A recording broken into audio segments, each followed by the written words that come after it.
বর্তমান যে আমাদের টিমটা এখন আমি মনে করি আমরা খুব ভালো একটা প্রস্তুতি নিয়ে আমরা ইন্ডিয়ার সাথে ম্যাচ খেলতে যাচ্ছি।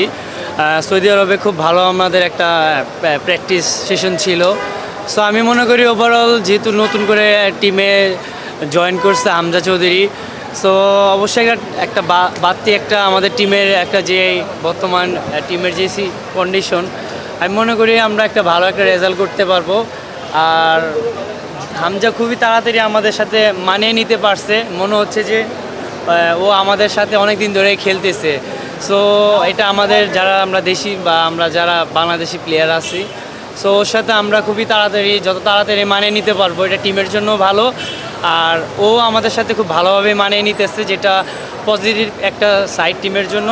আর ইন্ডিয়ার সাথে আমরা অবশ্যই চাবো যে একটা নতুন বাংলাদেশ হিসাবে খেলতে, যেহেতু নতুন করে হামজা চৌধুরী আসছে।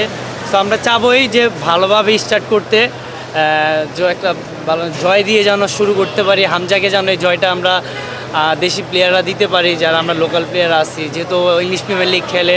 সো নতুন করে যেন আমরা একটা ভালো একটা ভাবে স্টার্ট করে বাংলাদেশ টিমকে যেন ভালো একটা জায়গায় নিয়ে যেতে পারি।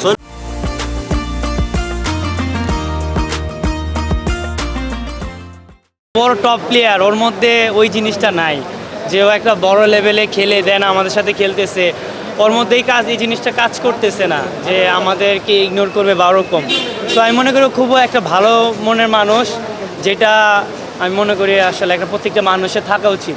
কম্পিটিশন আর হেলদি অবশ্যই হবে, কারণ আপনি যত একটা পজিশনে যত প্লেয়ার থাকবে ওই প্লেয়ার কম্পিটিশনটা তত ভালো হবে। এটা আমি মনে করি একটা পজিটিভ সাইন টিমের জন্য।